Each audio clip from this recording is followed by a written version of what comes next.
특히 그 두 경찰관 지방에서 차출돼 와서 현장에서 정말 성실하게 업무 수행하다가 공무 수행하다가 예기치 않은 어두운 상황, 급박한 상황에서 그 살수차 또 그 어떤 그 기계 고장으로 인해서 본의 아니게 직수 이로 인해서 백남기 농민 사망했어요. 이런 분들이 뭐 또 이렇게 어떻게 처벌을 받고 이렇게 하면 이거 우리가 어떻게 누가 공무 수행을 제대로 수행하겠습니까?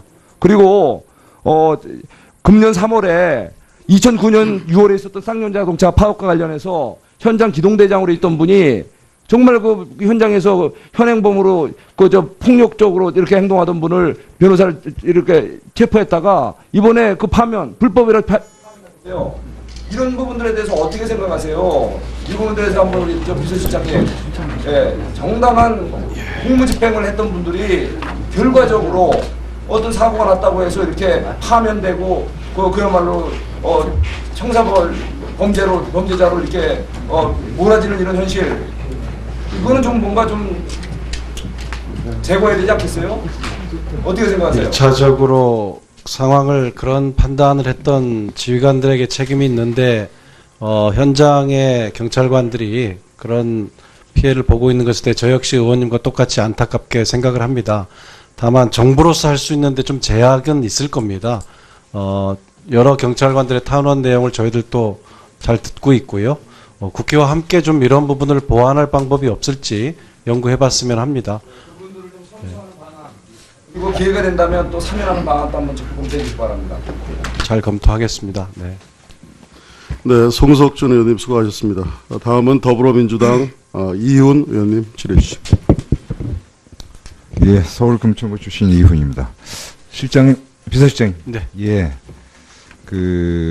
아까 동료 의원도 질의를 좀 하셨는데, 공공기관 채용 비리 관련해가지고, 대통령께서 말씀하셔서, 이제 전 공공기관 전수조사를 하기로 되어 있는데, 총 몇 개 기관 조사하시는지 아십니까? 500여 개쯤 되나요?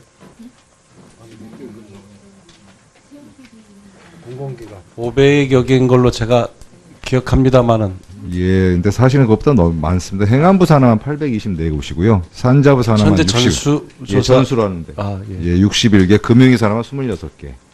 생각 밖으로 많습니다. 사실은 많고, 이 조사를 하는 이유는 아까 실장님 답변하셨듯이 우리 사회의 특권과 반칙이 도를 넘어섰다고 판단되고, 이 특권과 반칙으로 인해서 우리 청년들이 절망과 아픔 속에서 그것이 이제 희망을 갖지 못하는 이 상황을 더 이상 지속하기 어렵다라는 상황에서 어렵더라도 전수조사를 통해서 이런 채용비를 반드시 척결해야 되겠다는 의지표명을 하신 걸로 알고 있습니다. 문제는 기관이 너무 많아요. 그리고 각각 보면 감사 한번 제대로 진행되지 못한 기관이 훨씬 많습니다. 근데 이 기관들에 대해서 전수조사를 한다는 말은 하는데 얼마나 효율적으로 실효성 있게 진행될지 모르겠습니다.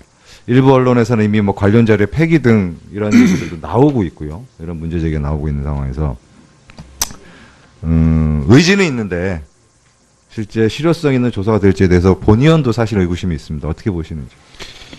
최선을 다하겠습니다. 아무래도 이 제약은 있으리라고 생각을 합니다. 그러나 이번에 이 공공기관 채용 비리를 뿌리 뽑겠다는 각오로 진행을 하면 서로 그 과정에서 좀 제약이 있었다 하더라도 좀 전환의 대계기는 되지 않을까 이렇게 생각합니다. 예. 정부가 할 수 있는 범위 안에서 최선을 다하겠습니다. 예, 이게 기본 감사 인원뿐만이 아니고 이와 관련해서 사실은 외부의 도움도 좀 필요하리라 생각하는데 여러 다각도로 좀 검토를 해보셔야 될 것 같습니다. 알겠습니다. 예. 그리고 동료 의원들이 질의한 것에 대해서 저도 이제 궁금해서 말씀을 드리는데 이번에 이제 중국과 다시 전략적 협력 관계를 모색하는, 다시 이제 긍정적으로 모색하는, 뭐 전제 조건은 아니었지만, 우리나라의 이제 입장 표명으로서 사드 추가 배치 없고, MD 편입 안 하고, 한미일 군사동맹에 대해서도 바람직하지 않다는 기본적인 입장들을 발표를 하셨고, 이 입장이 전임 정권인 박근혜 정부 이후로 외교부가 일관되게 유지했던 것이다. 이렇게 말씀을 하셨어요. 답변을. 맞죠? 예, 그렇습니다. 예. 근데 전임 정부에서 얘기할 때는 이와 관련해서 이런 입장표현이 계속 있었음에도 불구하고 사드와 관련한 이 보복들이 계속됐습니다. 물론 저는 아직도 기억합니다. 지난 정부 운영위 국감할 때, 작년에도 제가 운영위를 했었는데 이 자리에서 사드 보고가 있느냐 없다라는 거예요. 없다라고 아주 명쾌하게 답변하셨습니다. 그 당시 비서실장님이나 그 당시 정책실장님이. 함에도 불구하고 이제 와서 이제 이 사드 보복 있으니까 우리 현 정부가 들어와가지고 꼭 사드 보복을 유발한 것처럼 말씀하셨는데 궁극적으로 이 사드 보복과 관련해서 중국의 보복과 관련해서 우리 외교부의 입장은 전임 정부와 지금과 똑같음에도 불구하고 전임 정부에서는 사드 보복이 계속됐음에도 불구하고 현 정부의 어떠한 노력이 더 있어서 입장 표명이 크게 달라지지 않음에도 불구하고 우리의 입장을 이해하는 이러한 협력 관계가 다시 모색될 계기가 마련되죠. 본인 의원도 사실 궁금하거든요. 예. 의원님 아시다시피 개인 관계도 그렇겠지만 국가 간의 외교는 관계와 신뢰 문제가 사실관계 못지않게 매우 중요합니다. 예, 본의원이 얘기하고 싶은 게 그 대목이었습니다. 박근혜 정부가 전술적 행사 참석하고 사드 배치 안 한다고 책임 있는 위치에 있는 장관이 가서 말하고 함에도 불구하고 얼마 전에서 그것을 뒤집고 다시 말해 정부에 대한 신뢰가 깨졌기 때문에 사실은 사드 보복이나 이런 것이 이게 외교적으로 결례이고 모욕당했다라고 중국이 생각할 수밖에 없는 상황이었다는 생각이 좀 듭니다. 이것을 복원하는 과정에서 상당히 오래 걸렸고 과정에서 크게 우리가 기존의 입장을 변화하지에도 불구하고 우리의 진심과 우리의 이런 기본 정책적인 신뢰가 쌓였기 때문에 이러한 일이 있지 않았나 본인이 생각하는데 맞죠? 그렇습니다. 예. 예. 노 트럼프 얘기하셔서 제가 드리는데 우리 시민사회, 우리 국민 일부에서 뭐 전부라는 얘기는 하지는 않겠습니다. 우리 국민 일부에서 노 트럼프 얘기를 하시게 된 이유는 본의원도 그런 걱정이 사실 됩니다. 이 트럼프 대통령께서 한동안 이 말폭탄을 쏘시면서 우리 한반도에 위기를 불러일으키고 이런 데 대해서 우리 국민들 우려가 상당히 컸습니다. 혹시나 또 이러한 일에 반복될까봐 우리 국민 일부에서 이런 우려가 있어서 이런 것 같은데 이번 한미 정상회담을 앞두고 있는 현재 입장에서 혹시 그 가능성이 있습니까? 그래서 한국에 오셔서 또 다른 말폭탄을 또 쏘실 이런 조짐이나 징후가 보이는지 사실 개인적으로 궁금하기도 하고 우리 국민 입장에서 되게 우려스럽고 궁금해서 지금 드리는 말씀입니다. 저희들이 지금 한미 간에 준비하면서 소통하는 범위 안에서는 상당히 한국의 입장과 어떤 궁극적인 평화를 고려한 이런 발언과 행보들이 있을 것으로 저희 예측하고 있습니다. 다만 제 예측이 양쪽 간의 논의 과정에서 저희가 확인한 것이라는 한계점은 말씀드리고요. 저희 국민들의 의사표현은 전 자유로워한다고 생각합니다. 그러나 이번 경우에는 조금 우리 국민들께서 의사표시는 하시되 국빈으로 방문하는 트럼프 대통령의 동선에서는 좀 다소 불편하시더라도 좀 경호를 강화해서 어떤 생길 수 있는 불미스러운 일을 미연에 예방하고자 합니다. 예.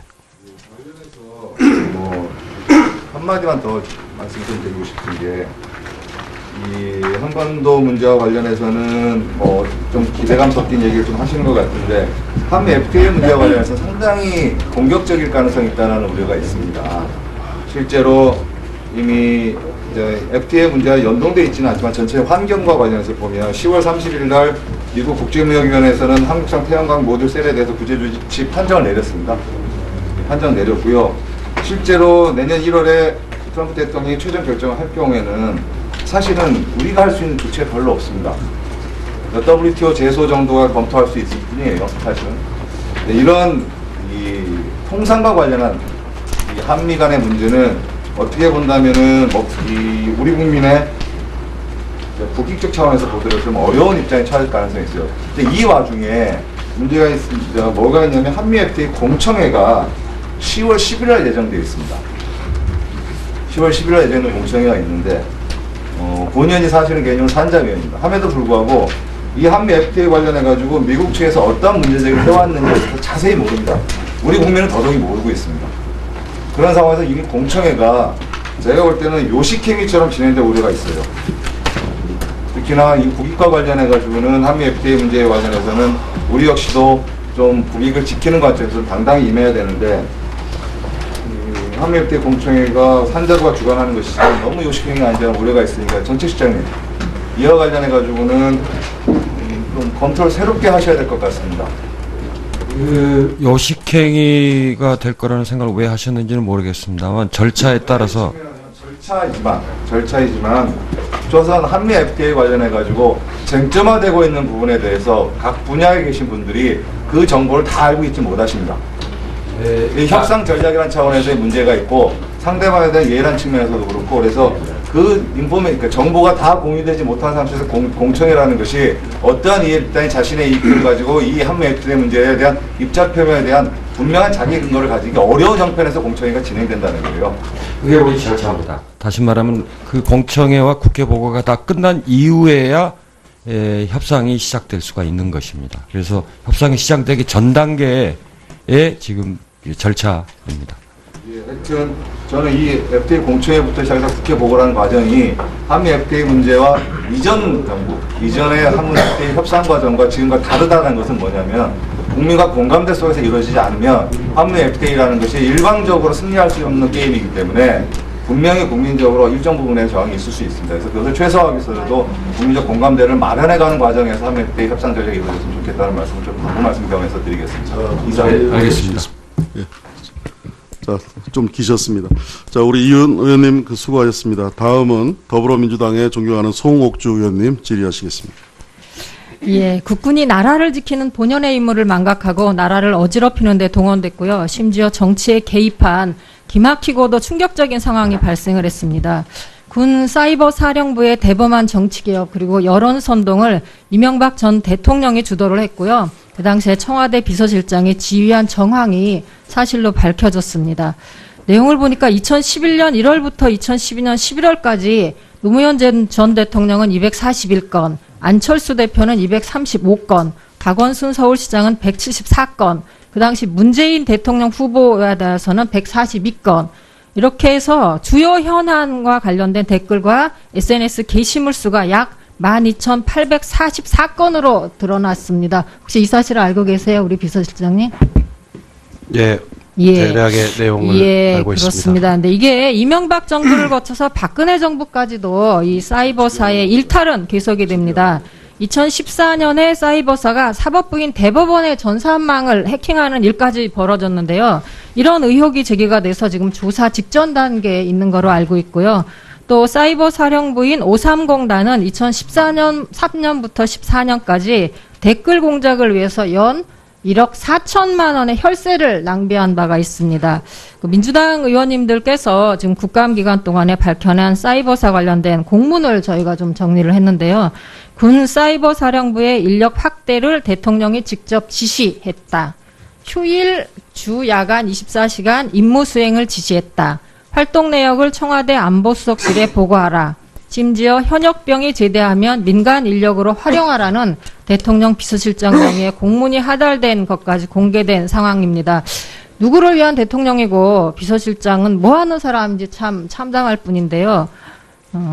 군대까지 동원한 이 정치 개입, 이런 적폐는 반드시 근절이 되어야 한다고 생각을 합니다. 어떻게 생각하세요? 예, 결코 반복돼서는 안 된다고 생각합니다. 그렇습니다. 철저한 진상규명과 재발방지 대책을 수립해야 하고요. 또 군의 신뢰 회복을 위해서라도 이 모두를 기획하고 지휘한 책임자들이 반드시 처벌을 받아야 한다고 생각을 합니다. 이 사이버 사령부 댓글 공작 사건이 어떻게 진행되고 있는지 아니면 청와대에 어떤 대책이 있는지 간략하게 답변 좀 부탁드릴게요. 현재 부처에서 관련 부처의 자율적으로 조사가 이루어지고 그것이 법률적으로 문제가 있다고 볼 땐 또 검찰 조사로 이어지리라고 생각합니다. 현재 제가 더 자세히 말씀드린 건 적절치 않다고 생각합니다. 예, 철저한 조사와 책임 규명이 필요할 것 같습니다.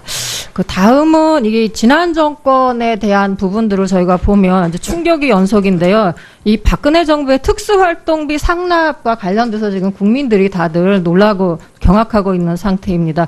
지금 총선 여론조사 비용으로 사용하기도 했고 또 사적 용도로도 사용했다 그래서 국민의 세금이 마치 쌈짓돈으로 지금 사용하고 있는 부분입니다. 근데 제가 그 오전에 청와대 이 업무보고 자료를 보니까 3페이지인데요. 이 청와대가 운영 개선 방안으로 해서 특수활동비와 특정 업무 경비 절감 및 관리 강화라는 라고 해서 이 특수활동비와 이 경비에 대해서 절감 계획을 좀 세운 부분이 있는데요.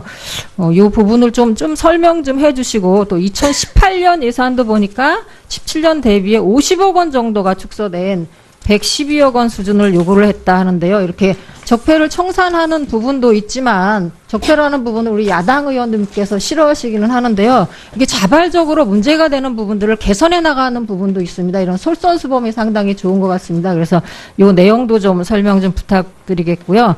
또 여기 내용 관리 계획에 보니까 감사원의 특수활동비에 대한 계산 증명 지침에 따라 사후 관리도 강화하겠다. 라는 그런 내용도 있습니다. 이게 어떤 내용인지 좀 궁금해할 것 같아서 이런 부분들에 대한 청와대의 솔선수범 모범을 좀 보이고요. 또 오늘 기사를 보니까 경제부총리도 특수활동비에 대한 부분들을 절감하겠다 하는 부분이 있는데 그런 부분들이 다른 기관에도 좀 영향을 미치지 않을까 싶습니다. 설명 좀 해주세요. 예, 우리 정부의 어떤 특수활동비는 이제 조금 여러 의원님들이 지적하다시피 점검해야 될 때가 된 것 같습니다. 우선 청와대가 솔선수범하기 위해서 노력한 것이고요. 5월에 정권 인수 이후에 남아있는 기간 부분에 40% 정도를 저희가 절감을 해서 집행을 했고요. 올해 내년 예산에는 약 30여 프로를 축소해서 신청했습니다. 그리고 집행하는 과정에 감사원 지침에 따른 사후 관리를 이미 철저하게 하고 있습니다. 네. 송옥주 의원님 수고하셨습니다. 다음은 자유한국당의 김정재 의원님 질의하시겠습니다. 네, 김정재입니다. 임정석 실장님, 예. 그 고위공직 예비 후보자 사전 질문서 아까 공개 검토하시겠다 하셨죠?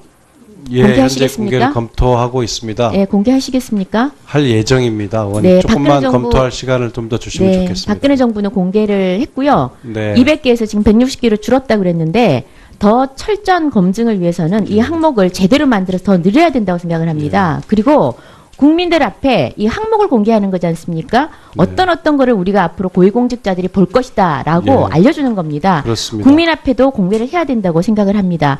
이번 그 인사검증 질문서 마지막에 실장님이 후보자들과 한 번이라도 검토해 본 적이 있나요? 직접 본 후보자들에게 적이 있으신가요? 제가 일일이 다 보지는 않았습니다. 단 한 명 거라도 본 적이 있나요? 아닙니다. 예, 전혀 제가 본 적이 없나요? 또 볼 수 있는 사항이 아닌 것이요, 의원님. 그럼 누가 봅니까? 저희 공직기관 민정의 공직기관에서 알겠습니다. 하고 한 있습니다. 명, 제가 볼 단 수가 1명도 안 봤다는 없는 거죠? 내용입니다. 단 네. 1명도 안 봤다는 네, 거죠? 그렇습니다. 네, 네. 알겠습니다. 인사검증 질문서 꼭 공개해 주시기를 바랍니다. 홍종아 딸, 홍종아 그 후보자 딸입니다. 뭐 다 내용은 이미 알고 계시니까요. 8억 상당의 지분을 쪼개기 증여로 받고 여기에 대한 증여세를 내기 위해서 2억 8천에 해당되는 것을 어머니와 13살의 아이가 차용증을 쓰고 서로 사인간 채무 관계를 합니다. 이것에 대해서 청와대가 답변을 상식적이다. 상식적인데 왜 도덕적으로 나쁜 사람으로 모으는 게 도대체 이해가 안 된다라고 얘기를 청와대 관계자가 했다는 건 확인을 하셨죠? 하셨다고 아까 답변 들었습니다. 아까 답변 들었습니다. 예. 네네. 그 지금 상식적으로 생각하십니까? 국민 정서와 이런 부분들이 꽤 거리가 있다고 생각합니다. 상식적이라고 생각하지 않으신 거네요? 상황과 이제 이 문제를 어떻게 국민 정서와 처리했느냐는 거리가 조금 있다고 생각하십니까? 구분돼서 저희가 국민 정서와 평가해야 거리가 한다고 있다고 생각하십니까? 예, 이 많은 자, 액수의 재산이 자, 국민 정서와 거리가 있다고 답변을 하신 건 맞고요. 정유라 생각나시죠? 저는 정유라가 맨 처음에 부자 부모 둔 것도 능력이라는 말을 듣고 저는 엄청 분노를 느꼈습니다. 이게 국민 정서입니다. 이게 상식이에요. 그래서 이런 지금 전문적인 일로서만 평가를 받는 것이 아니라 도덕적으로 또 국민 정서로 국민 정서상 모든 면에서 평가를 받는 겁니다. 일반인이 아니죠.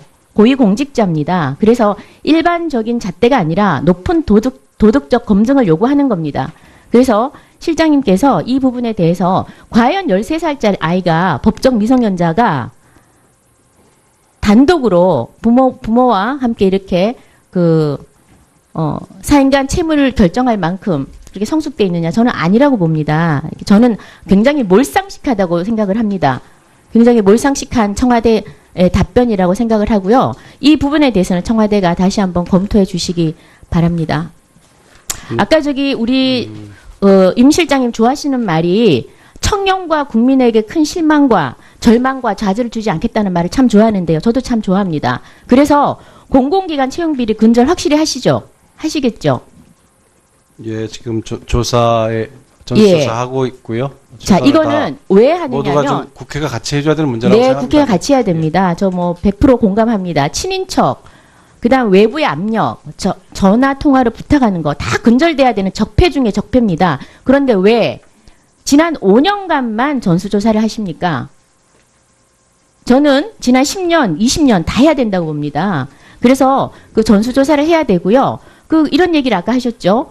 비리 제보를 접하는 경우에는 5년이 지나도 상관없다고 하셨죠. 제가 다시 한번 국민의 이름으로 제보를 합니다. 문준용.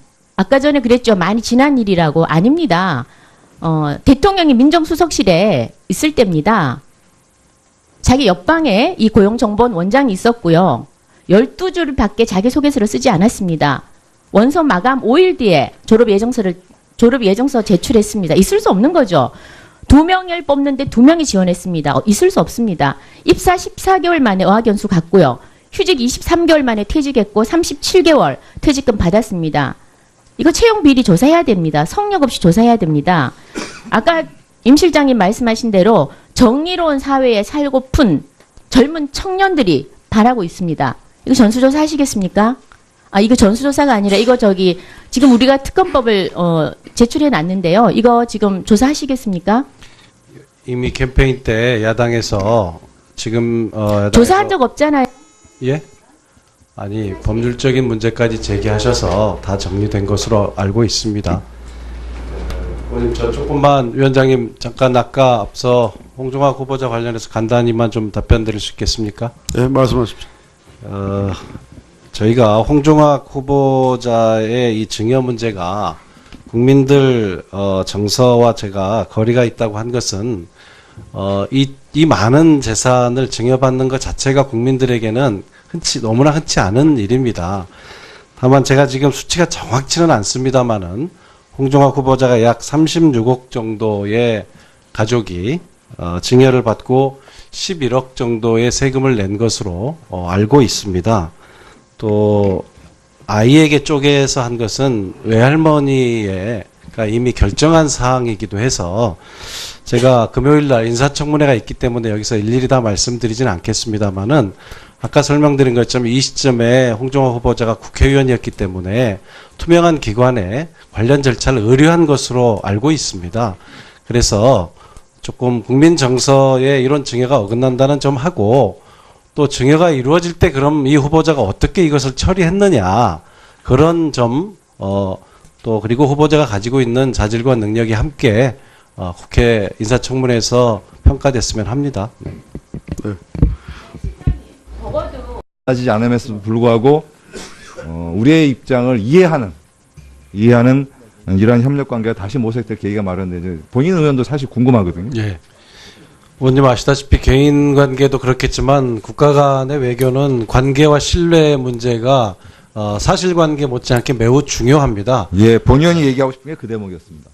박근혜 정부가 전술전 행사 참석하고 사드 배치 안 한다고 책임 있는 위치에 있는 장관이 가서 말하고 함에도 불구하고 얼마 전에서 그것을 뒤집고 다시 말해 정부에 대한 신뢰가 깨졌기 때문에 사실은 사드 보복이나 이런 것이 이게 외교적으로 결례이고 모욕당했다라고 중국이 생각할 수밖에 없는 상황이었다는 생각이 좀 듭니다. 이것을 복원하는 과정에서 상당히 오래 걸렸고 과정에서 크게 우리가 기존의 입장을 변화하지에도 불구하고 우리의 진심과 우리의 이런 기본 정책적인 신뢰가 쌓였기 때문에 이러한 일이 있지 않았나 본인이 생각하는데 맞죠?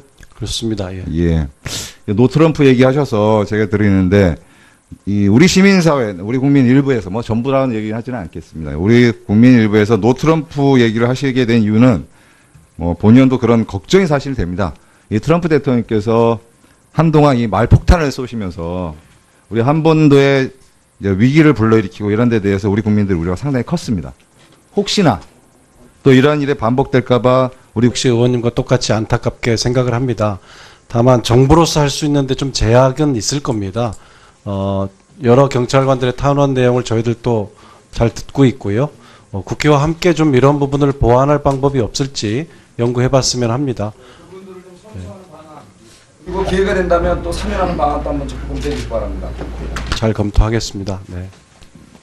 네, 송석준 의원님 수고하셨습니다.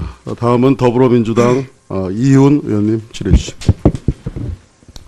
예, 서울금천구 출신 이훈입니다. 실장님, 비서실장님. 네. 예.